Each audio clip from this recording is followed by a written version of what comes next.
Tulsa and All Souls Everywhere members try to live out what we call love beyond belief. Bring your whole self each week to our worship services, Humanist Hour, and programs for families and adults. Empower your children with a religious education that helps them make their own decisions about what they believe. Connect and learn from our community of diverse experiences, faith, and cultures. Sing with others in one of our many choirs. Explore your creativity and find healing in the chapter of your life that you're in right now. At All Souls, our members care for each other through the highs and the lows of our lives. Live out love beyond belief here in Tulsa, across our nation, and around the world. Join us. Become a member of the All Souls family in our centennial year. At All Souls, our members care for each other through the joys and the sorrows of life. All Souls Tulsa and All Souls Everywhere. Join today at allsoulschurch.org.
Thank you. Well, welcome to All Souls, where we love beyond belief. Here at the Point, agnostics, atheists, humanists, and all kinds of seekers gather in community. No matter what you believe or don't believe or where you come from, you are welcome here, and you are loved. Our guest, I'm going to introduce myself. First of all, I'm Randy Lewis, your sabbatical minister, and I'm so grateful to be here at the Point with you. Our guest minister today is Reverend Tamara Labock, whose message is entitled, Respecting All of You. For those of you who may not know, Tamara was a former associate minister of this congregation for many years alongside Reverend Marlin, and she was also my boss. And mentor, and dear friend. Yes. Tamara is the founder of the Restorative Justice Institute of Oklahoma, RJIOK, which seeks to transform the retributive and inequitable culture of our state by reducing trauma, recidivism, and dehumanization through cultural competency training and restorative practices. RJIOK holds that Restorative practices strengthen bonds between individuals and within communities. As humans, we are hardwired to connect. Just as we need food, shelter, and clothing, we also need strong and meaningful connections to thrive. Please join me again in welcoming back to the point Reverend Tamara Labock.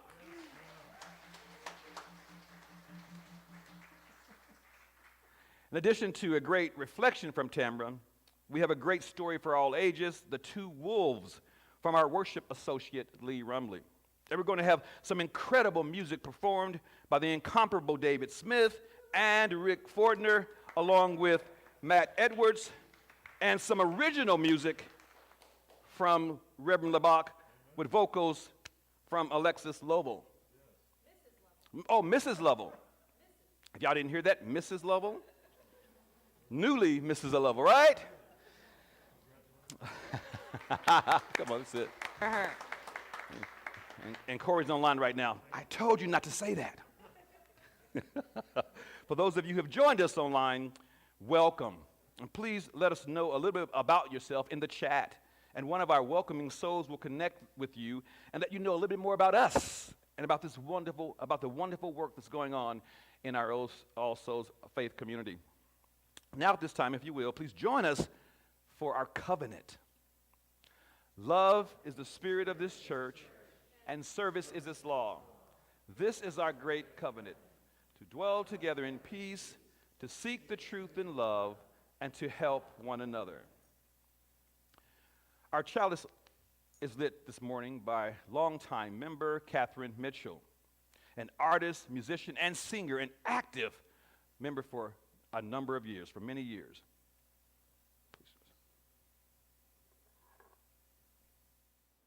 May this flame spark the heart light that illuminates our faith and a brighter future. May we never be reduced to our worst day or our worst choice. May we be ever aware of the grace that our divine nature is capable of and bestow it upon ourselves and our fellows. May kindness and mercy follow us all of our days.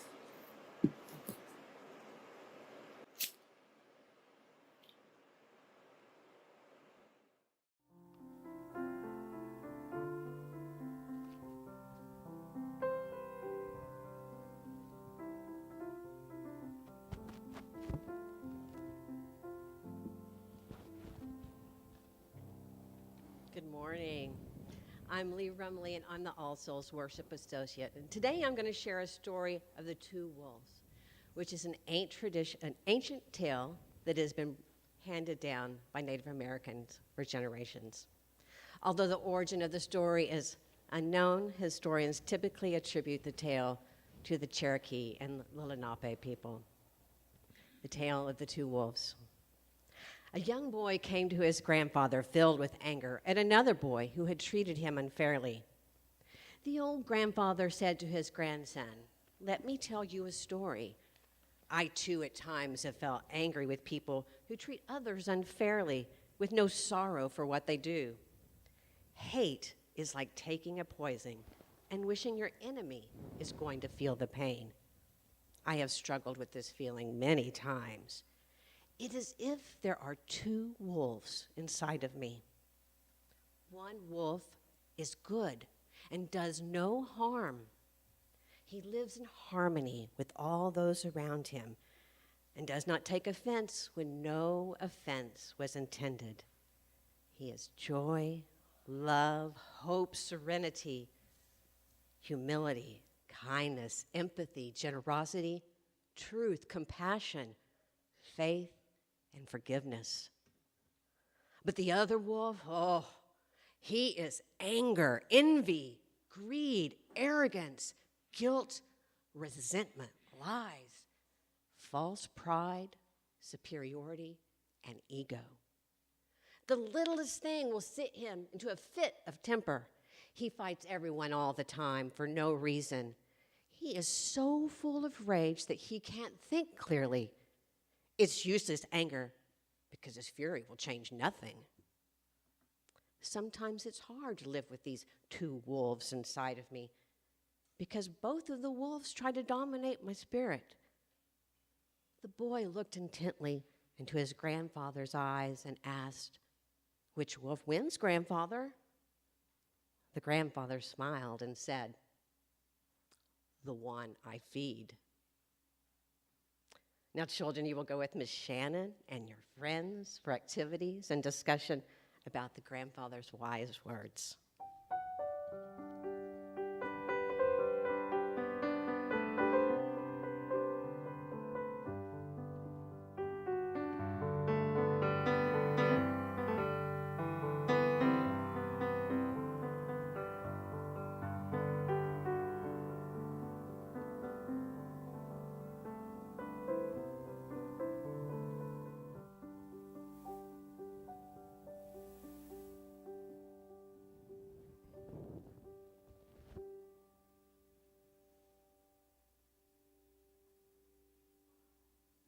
We must live in the radiance of tomorrow, as our ancestors have suggested in their tales. For what is yet to come, tomorrow has possibilities. And what we must think of it, the simplest glimpse of that possibility of goodness, that will be our strength, that has always been our strength. Holding space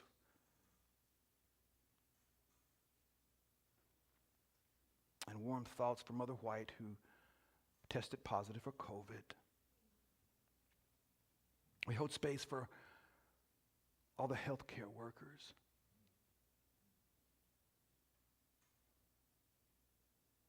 We hold space for our political leaders, that they might have wisdom.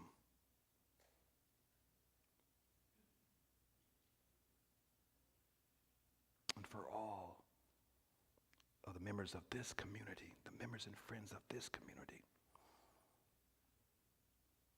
that the warmth of this moment remind us of the love that holds us close.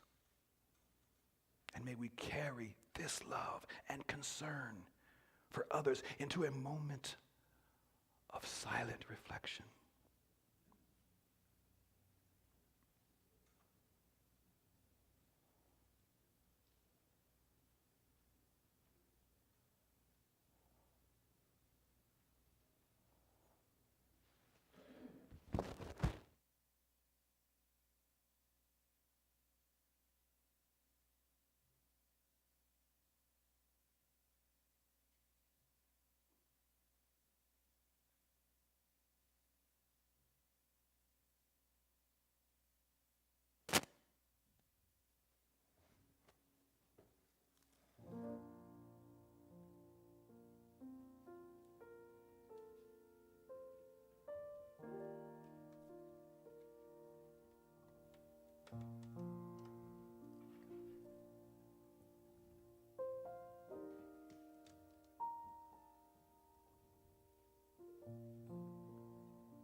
Wow, I haven't done 2 sermons in one day in a long time. I've been busy, and in 2018, I chose to take my sermon writing skills that I was used to doing once a week and apply them towards my songwriting. And so for about 25 weeks in a row, and then many other weeks scattered in, because I'm at about number 52, I started writing songs based on the Psalms in order once a week. Now, the Psalms are beloved by not only poets, but also by many religious traditions. And my goal was to try and take these songs and to make the Psalms and make them inclusive. The interesting thing about them is that as the time went on, if a theme had already been covered by a psalm, I would scratch it out. So I don't know how often you've read the Psalms, but there's a lot of repeating themes going on, which by the time you get to 25 or 30 or so, it leaves kind of a very short piece to write a song on. So this is Psalm 25 called I'll Wait. It's probably the most country folk sounding of them. And if your parts are a little worried about whether or not it's religious, I promise you it's not.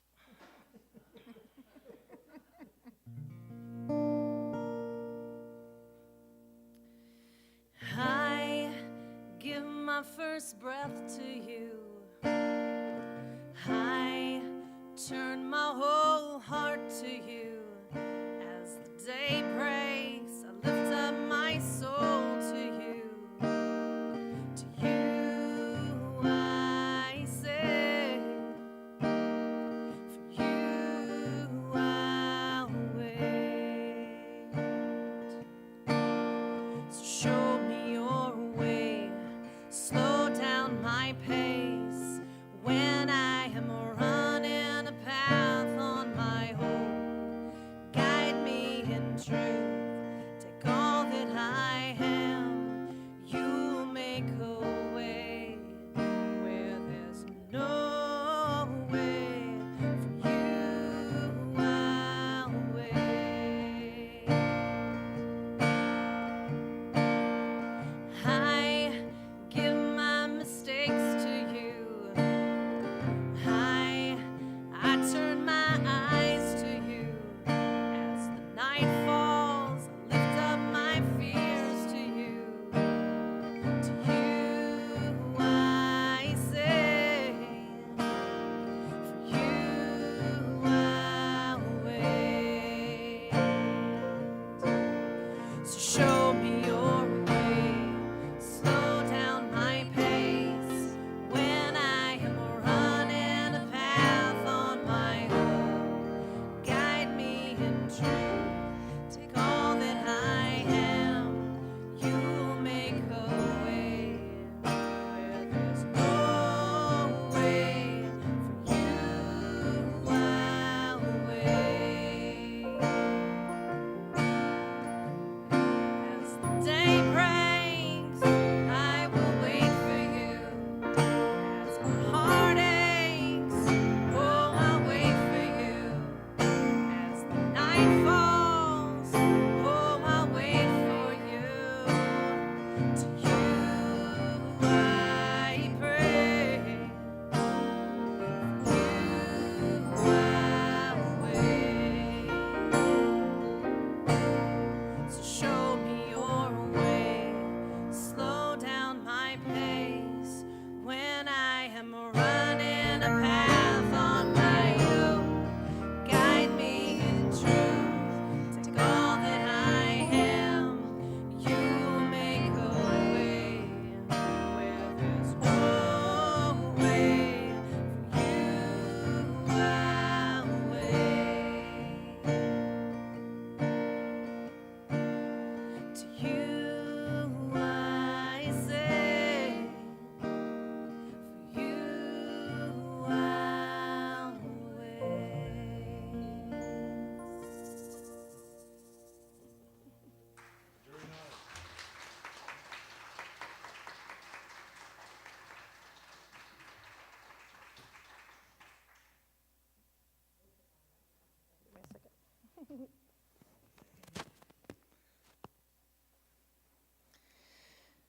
Wow, it's been a long time since I've sat in this chair. So cool to have Rick Fortner and David Smith playing my music. Can I just say?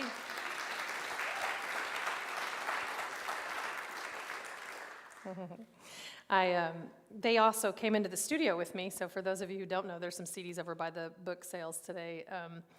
They came in and did an a cappella song with me that I wrote, which is really fun, so if those interest you, they're there. For those of you who don't know me, I am Reverend Tamara Labock. My pronouns are she, her, hers, or they. I actually prefer they, but I understand why what I look like might invoke a she, based on how you've been culturally kind of shaped. And I understand, if you err, that it is not, in fact, to harm me, especially here in this church. But if you really want to respect my system, I am a they, and frankly, so are you, but we'll get to that in a moment. The most important thing about that is not whether or not you get it right, but actually whether you're interested in respecting my autonomy to define myself, which is the ultimate form of mutual respect, in my humble opinion. And since respect is in fact our theme for this month, I thought that I would begin there. Now, I understand that if you've been tracking the Sundays of this month or in person or online, you've heard from some amazing speakers on respect this month. And so I'm excited to be one of those. And today, I just want to start by saying, well, you made it, all of you. The part of you that wanted to come to church today seems to have gotten its way. Now, let me warn you, because I've been immersing myself in the inner physics of our inner worlds, that your decision to come to church today for this service as a humanist, depending upon how you made that decision and bargained with all of your parts or led them, may in fact invoke a polarization and might even manifest some rebellion in you. So in addition to the part that got you here today, there may actually be an opposing part of you that did not want to come to church today, who maybe wanted to stay at home in bed listening to the rain, or watching PBS Sunday morning, or listening to NPR and reading the New York Times, or maybe I'm the only one with those parts, but I doubt it.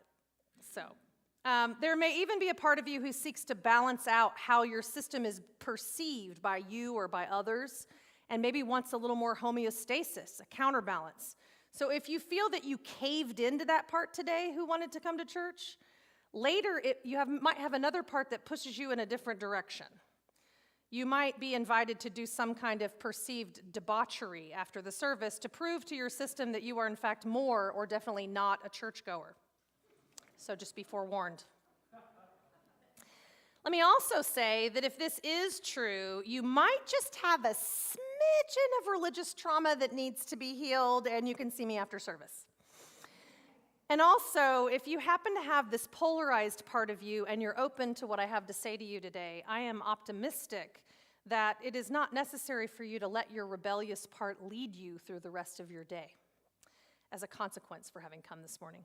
And instead, you just might be able to lead your system and choose a more conscious revolution, instead of rebellion, of compassionate leadership for all of your parts.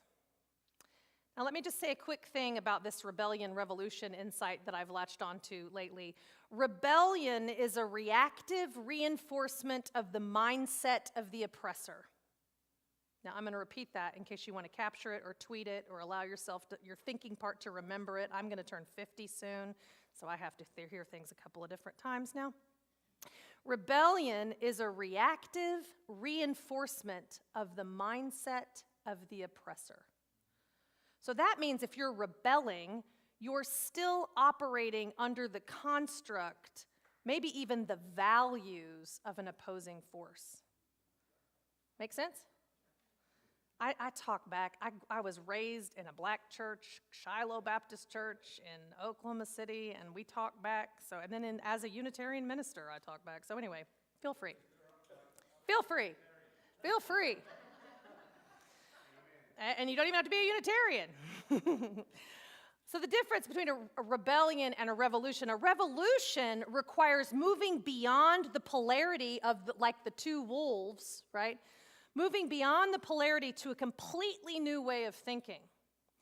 And in what I'm inviting you to today, a revolution would be where all of your parts are welcomed and witnessed, appreciated, and if need be, even healed. And your witnessing part, that part of you who can lead and console and choose between polarized parts, becomes more in the driver's seat. Now, it's exactly this kind of revolutionary paradigm shift inside human consciousness that I would like to talk about today. Now, if you didn't read the blurb for today, or you just don't remember, which I, as I said, totally get, or if you just came without knowing what the heck you were getting into, good for you. I promise, though, that I will be kind as I lead you onto this new neural path. Today, I'm going to be shedding some light on a construct that's been pathologized by some and demonized by others. It is this idea I've already leaned into of multiplicity of mind and the implications of that paradigm. Now, don't worry, I'm not advocating that we all have multiple personality disorder. You don't need to call me Sybil or Eve. I just mean that human consciousness is likely more like what Walt Whitman described as we contain multitudes. This is an age-old argument, and it has recently resurfaced. And it's been present, though, since the birth of consciousness itself. Now, many indigenous cultures hold this worldview, and every language has remnants of it, evidence, so to speak, of being in our right mind or being out of our mind, so to speak. So are human beings made up of a single unified mono-mind, or are we in fact made up of a multiplicity of selves? And how can we escape even this binary construct of one versus the many with regards to consciousness? And why does it even matter? Well, let me start with why it matters so that all of your parts can have an opportunity to settle in and get curious. First and foremost, let me say that our foundational view of humanity and of consciousness is the ground for everything else we do. Do we fundamentally believe that people are good or bad, or neither, or both? Helps us frame the rest of how we view the world and how we interact. Now, Dr. James Fadiman, author of Your Symphony of Selves and the Psychedelic Explorer's Guide, which, yes, I have in fact read both and applied both in my research, I'll say. Anyway, Dr. Fadiman writes, it's really quite striking. We have a culture-wide adherence to an assumed unity of consciousness that rarely, if ever, exists, and a corresponding denial of what many of us already know to be the way that things actually are. Now, I'm going to read that quote again in case you have a distracted part that shows up whenever a speaker starts quoting somebody else. So I'll go again. You recognize them, huh? I know, it's good. We have a culture-wide adherence to an assumed unity of consciousness that rarely, if ever, exists, and a corresponding denial of what many of us already know to be the way things actually are. Now, you might have another part inside that's saying, well, Tamara, denying reality feels pretty normal these days, so it isn't really that hard to believe given the circumstances. And our present day political climate especially, haven't you seen Don't Look Up? I have, and I get it. But seriously, why would our culture, and by this I'm leaping ahead through human history to U.S. culture, why would our U.S. cultural system be so insistent and so invested in a single unified consciousness? Huh, bingo. Because it makes it easier to define who is bad and who is good. Because when what you are on the outside is the same as what you are on the inside, you're much easier to categorize, to appeal to control. When the culture gets to define you by oversimplifying things into a good-bad binary, like black, white, male, female, straight, gay, citizen, immigrant, educated, uneducated, sane, insane, worthy, unworthy, normal, abnormal, what other ones might I be missing? We heard in the other sanctuary, cisgender and trans. What? Up and down. Exactly. Top dog, underdog. What'd you say? Rich and poor. Fat and thin. What else? Black and blue. Yes. Left and right, even. And when you get it, right? I mean, you get this idea that basically when we do that, it creates this dynamic where we feel that we have to rebel instead of revolutionize. And when you monetize or decide value based on that body that is being interpreted for you or your actions that you're taking in that body, you've just entered into a capitalist carceral state where I can sell you the fix to your problem that you didn't even know that you had, age, weight, body shape, etc., or the ones that you do know you have, maybe loneliness or disconnection or sadness, etc. Or where sometimes you're actually worth more to the system if they can define you as sick, unhealthy, or criminal and make money off of you through incarceration or institutionalization. Absolutely. So take a breath. That's a lot. And let that part know that may have just named me Debbie Downer, that I'm going to bring us back around to some kind of hope very shortly after the truth has been fully witnessed and vetted.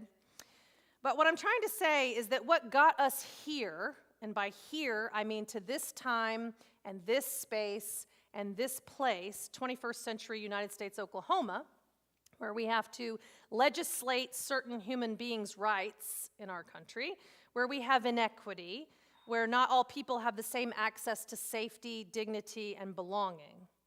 What got us here required a lot of resilience and hope and grit and innovation, and also required dehumanization, genocide, and subjugation. And what got us here will not carry us into the next phase of the great American democratic experiment. Whew. So I need to breathe now. Because I have a part that's reminding me that what I'm saying feels in fact dangerous. And I have another part of me that's really proud for saying this out loud. And I have another part of me who's so grateful to be invited to a church where we have a free pulpit and a free pew, and where discourse and difference is supported. And I have another part who wants me to run for office. And I have another part that thinks that is absolutely the worst idea I've ever thought of in my whole life and would like to survive this current political climate.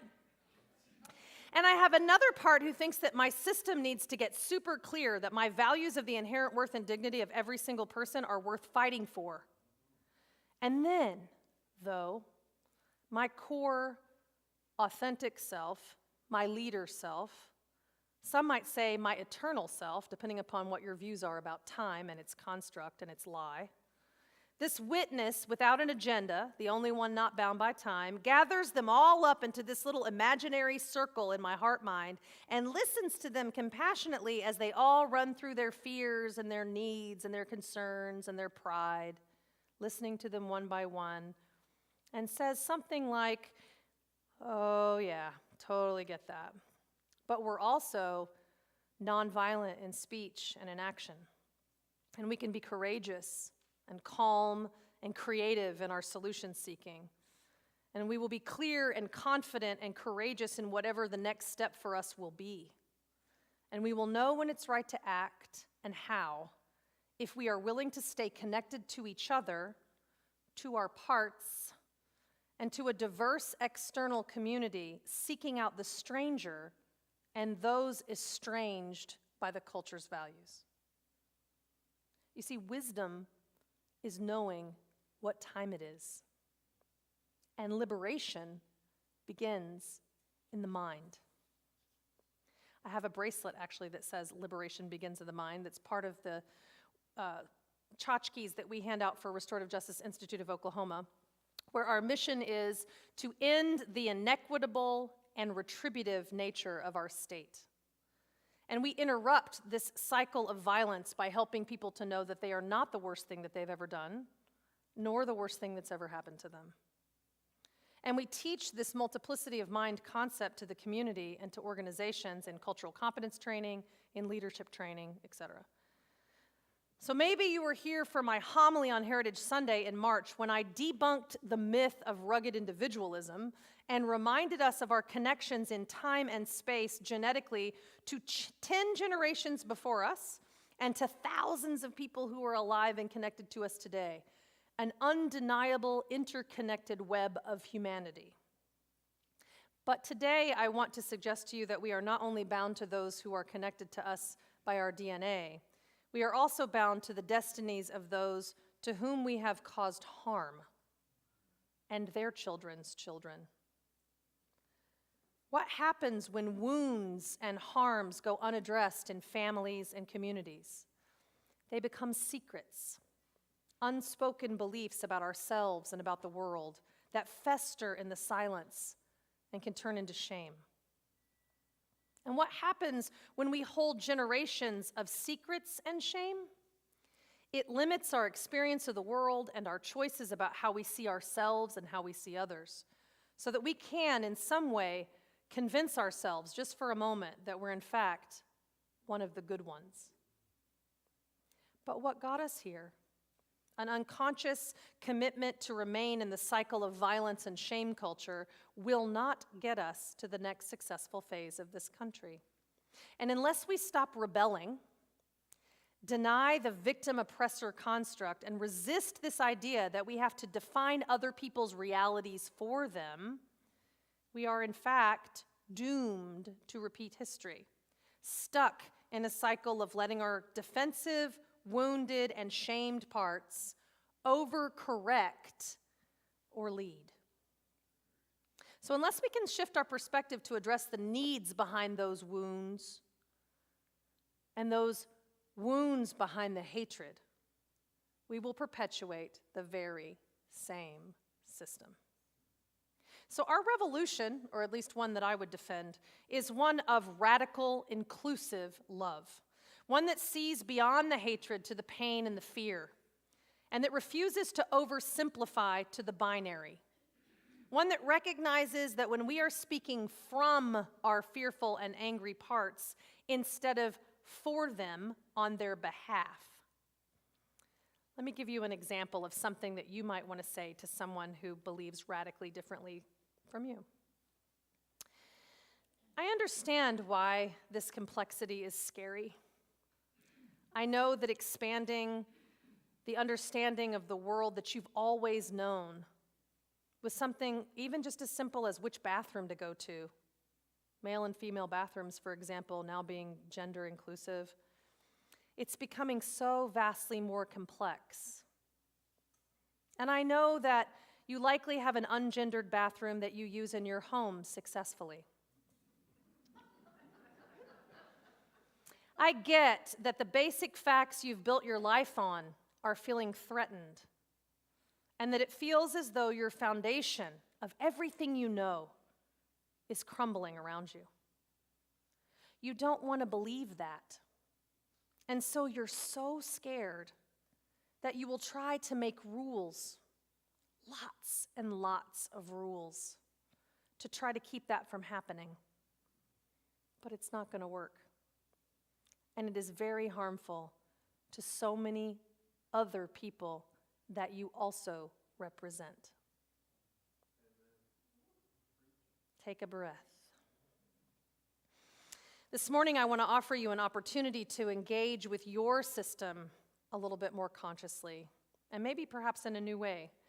I'm going to invite you to a short, what we call a U-turn, a turning in meditation to help you relate to your own system a little bit differently. And so if I have successfully, at least, helped you see that I will be kind in this neural path, I'd invite you to take a moment to close your eyes if you're willing. It isn't necessary, but it can help you go inside and not be distracted.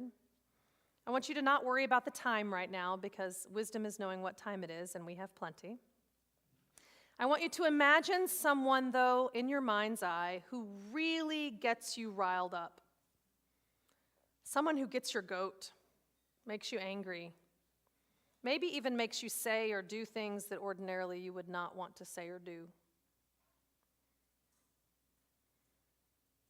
Likely it's someone who believes differently than you do about something that really matters to you. And now I want you to imagine that person in a room with a window. Now that room is completely secure, and I promise you we're not going in there, so you can tell your system that you're completely safe and relaxed. But you're on the outside looking in, and it's contained. You can see them, but they can't get out, and maybe they can't even see you. So take a moment to fill in that image of you seeing them through the window while they're in a contained room.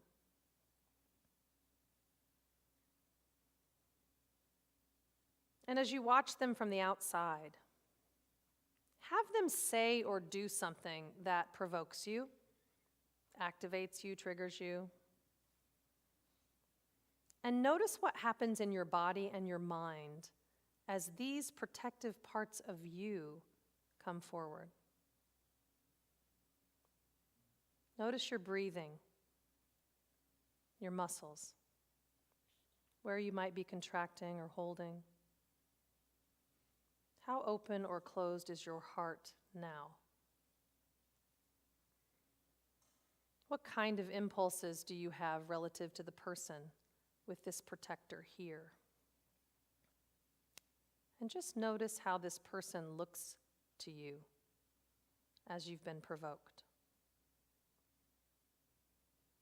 Get a good felt sense of the impact of this protective part of you that is leaping to your defense with this person. Get a sense of the impact on your body and your mind.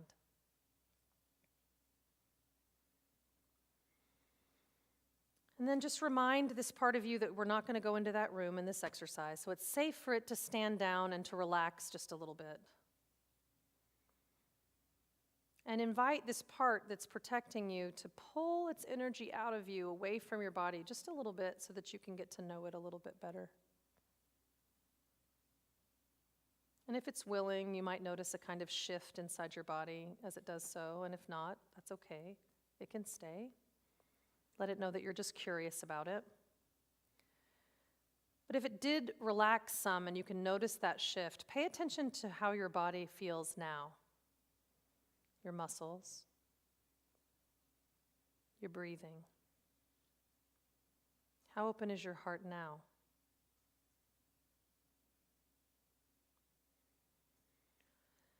And now take a big breath and let your whole system know that you are safe, that you matter, that you belong, that you're resilient and strong, that you're enough, that you have resources, that you're loved.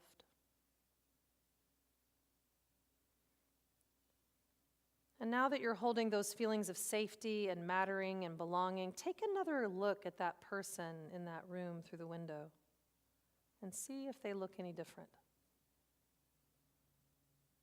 How do you feel toward them now?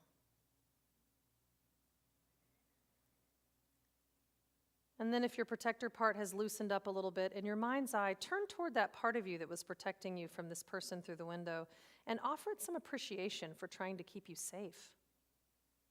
Let it know that you get why it's trying to protect you in those moments. And just see if you can get curious about it.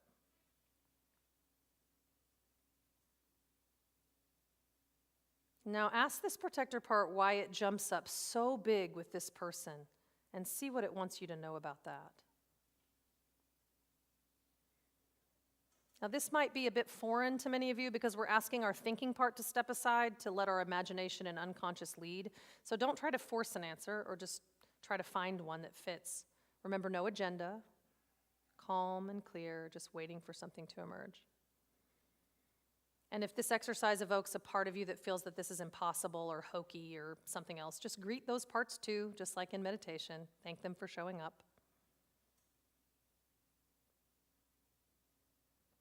And then ask this protector part what it is afraid would happen if it didn't protect you in this way with this person or people that you think are like this person.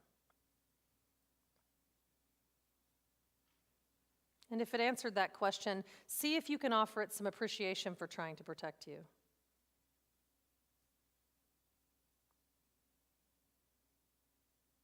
And now ask what it would take for this part to trust your leader self, that calm, connected, creative, clear, curious, core, authentic self, to handle this person, employing all of your skills and experience and tools. What would it need to let you remain in the driver's seat and handle this person so that it wouldn't have to?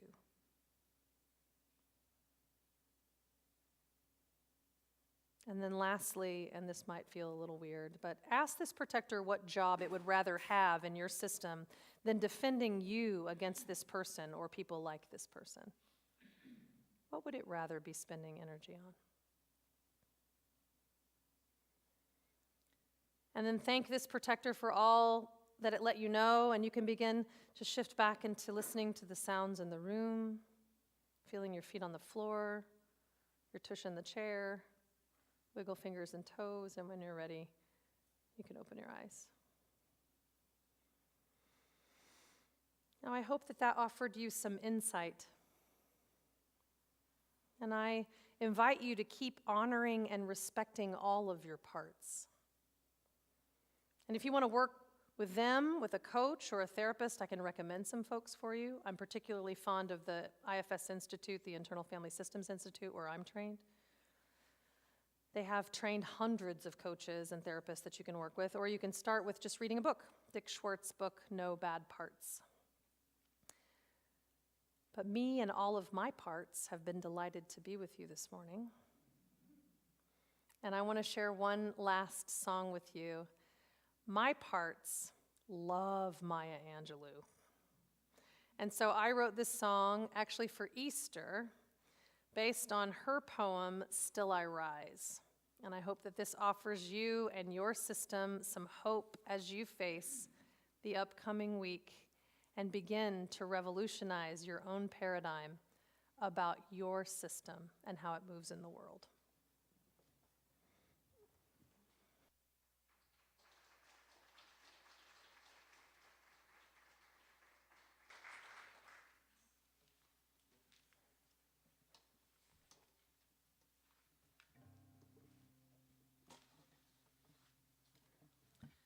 This is called Still I Rise.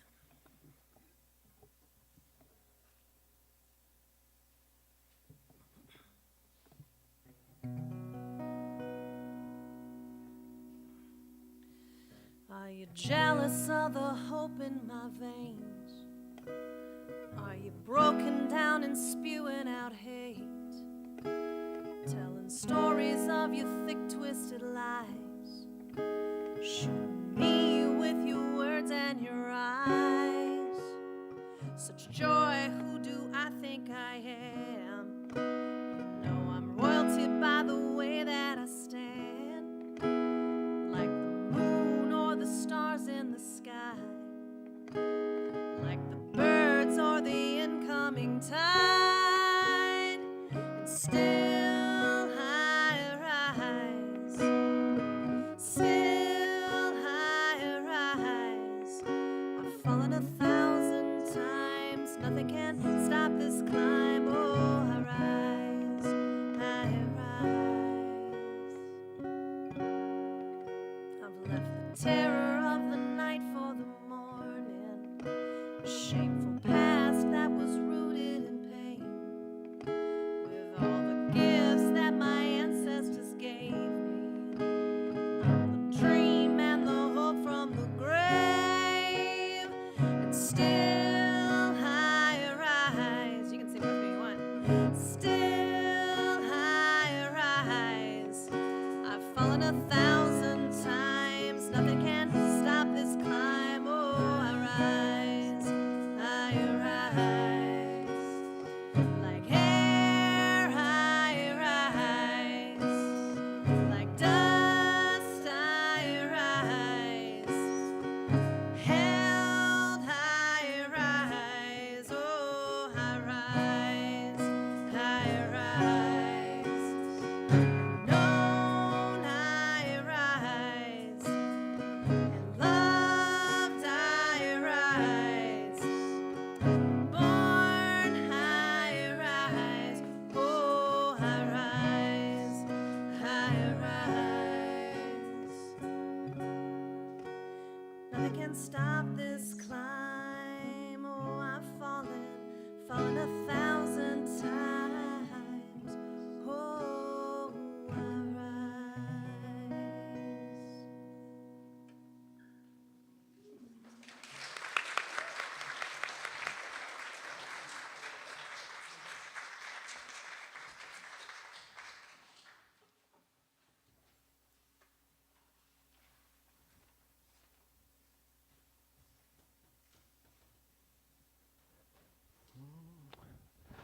I think I want to hum along. I rise.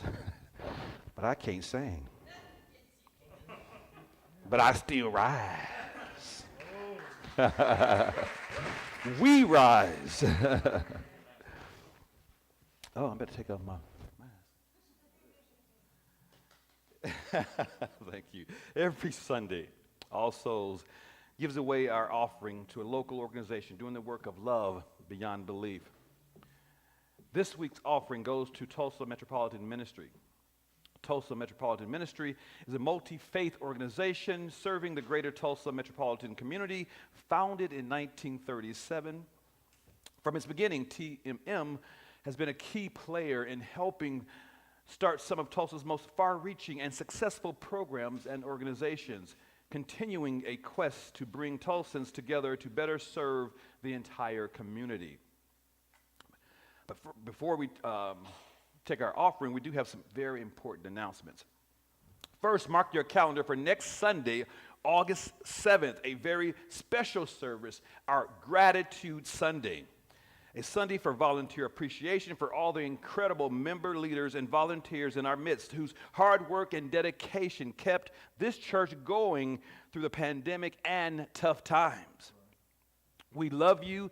We are in awe of you. We want to celebrate you with some special music, special gifts, a powerful message from Reverend Barbara Prose, and the return of our senior minister, Marlon Lavenhar. So you don't want to miss out next week, this very special, special week. Now we have a super busy August for everyone who wants to join, learn, and connect at All Souls. First, we have a joining session on August 14th at 1 p.m. with Reverend Barbara Prose, our membership director, Nefertiti Sanders. Become an All Souls member and begin a powerful spiritual journey like so many others before you.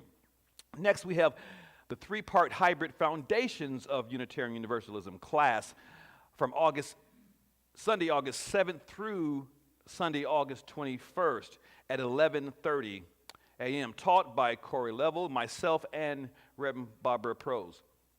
Foundations is a great way to get to know your ministers, learn about the history of our church, chosen faith, and how All Souls came to love beyond belief, and it will help you connect with your fellow congregants.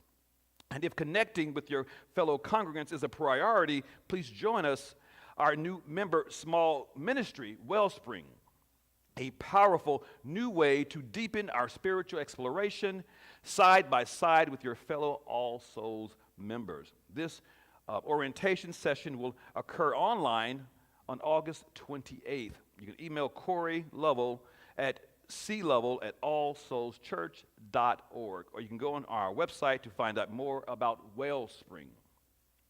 Exciting times at All Souls as we enter this new church year, but now we gratefully accept your generous offering for Tulsa Metropolitan Ministry.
I don't want to let you go.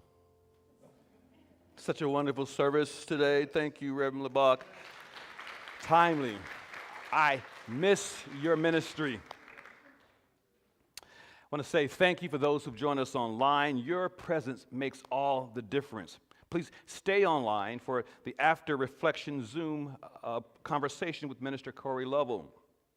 And for those of you who are in person, please meet us in the coffee in the Alliance Room immediately after service. Those double doors right there, they're going to open up. Go in there and look at the new book table for the latest good reads. And if you've enjoyed the music today from Reverend Labock, guess what? You can get her CD right there. I've already gotten it. I can tell you, I felt the anointing. That's the word that we use from back in my Pentecostal days. But it means presence. Just a sacred presence on this music, and it just took me to a special place. So I encourage you to get that. So, yes. So, as we extinguish the flame of this chalice, may we not extinguish the flame that burns in our heart of love and gratitude and hope.